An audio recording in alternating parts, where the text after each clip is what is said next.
Do you remember when you were a kid and you had Scholastic, the book fair, come? Yeah. Oh, yeah. And Scholastic was always like, I don't trust Scholastic. I mean, It's fun. our trust in almost every institution is just gone. I want to bring on Riley Lee. I was with Prager University last night trying to help them raise money. They're putting curriculums together. They're doing amazing work right now. And keep your prayers for Dennis Prager, who is doing better, but severely injured from a fall. But he is getting better. I wanted to get Riley on. She's the president and CEO of something called SkyTree, and it's a nonprofit, and it was developed to provide an affordable, safe, and appropriate book fair to school-age children, because so much that's going into Scholastic and all these book fairs are really, it's insane. We've lost our minds. So Riley is here to talk about it. Hi, Riley. How are you? Hi, I'm good. How are y'all? I'm great. So tell me what you guys are doing and how we can help.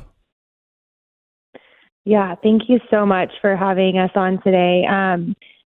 So just like you said, I mean, we've completely lost our minds when it comes to the books and the content that's being promoted in schools and book fairs, especially across the nation. And at SkyTree, we saw the problem. We're a team of people that deeply care about our children. I have, 2 kids of my own, and we've seen the darkness. We've seen the problem, and we started as just a solution-focused organization to bring wholesome and developmentally appropriate book fairs back to our schools.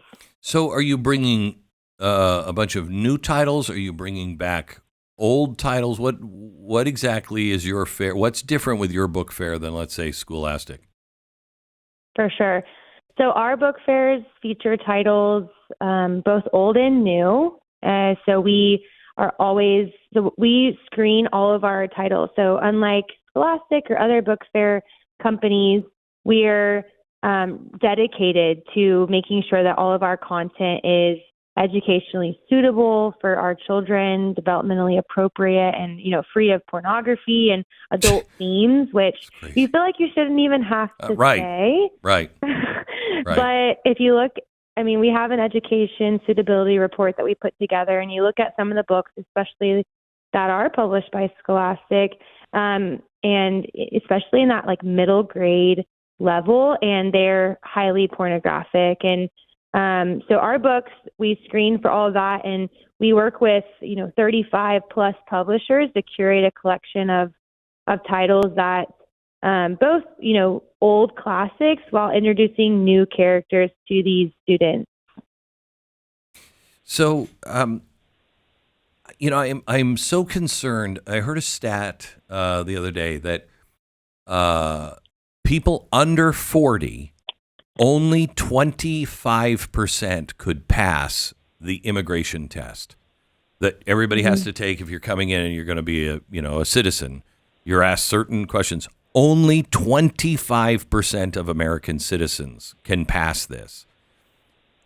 What are you seeing on the front of citizenship and just explaining in new ways or even old ways what it means to be an American?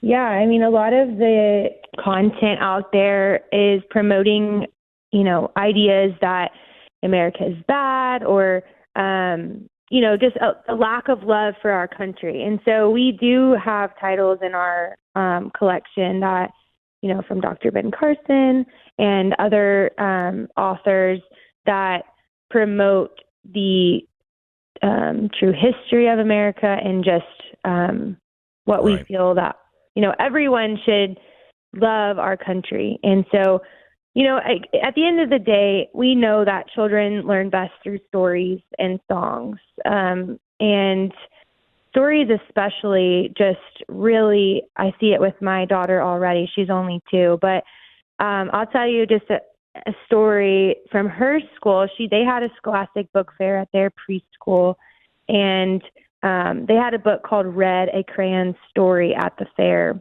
And as you start to look at the book, you notice it looks really wholesome on the front, and you start to look at it, and it's about a red crayon that wants to be a blue crayon, and by the end of the book, it transitions into a blue crayon. Oh, my gosh. Now, it seems silly or harmless, but I can tell you it's not. It's very intentional. It's very timely. Yeah. And these themes are infiltrating our kids at as young as 2 years old. And that's why this matters. It matters because the stories that our kids are reading will impact their lives forever. Okay, and if we don't preserve them, then we will lose them. So this is in conjunction with Kirk Cameron. It's SkyTree, and it's a nonprofit.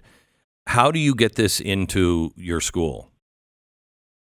Yeah, we have an application process on our website. So we're SkyTreeBookFairs.org. We serve schools across the United States, and we have way more demand than we have the ability right now to even comprehend, which is amazing. Schools are wanting this, Glenn, which is exciting. Schools are tired and fed up with the content that's being pushed on their students, and they want this. And so they can go online and apply. But ultimately, too, we need support. We need people that care about the next generation and care about our kids and want to see this kind of content getting into the schools, because it's not easy for us. It's not easy to fight Scholastic and other organizations. Really? What a surprise. Bit like David and Goliath over here. Oh my gosh. I'll tell you that.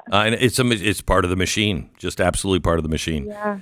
Riley, thank you so much. I want you to go to supportskytree.org, supportskytree.org. Get this book fair into your school. Spread the word. We have to take our education back. Supportskytree.org. Riley, thank you so much.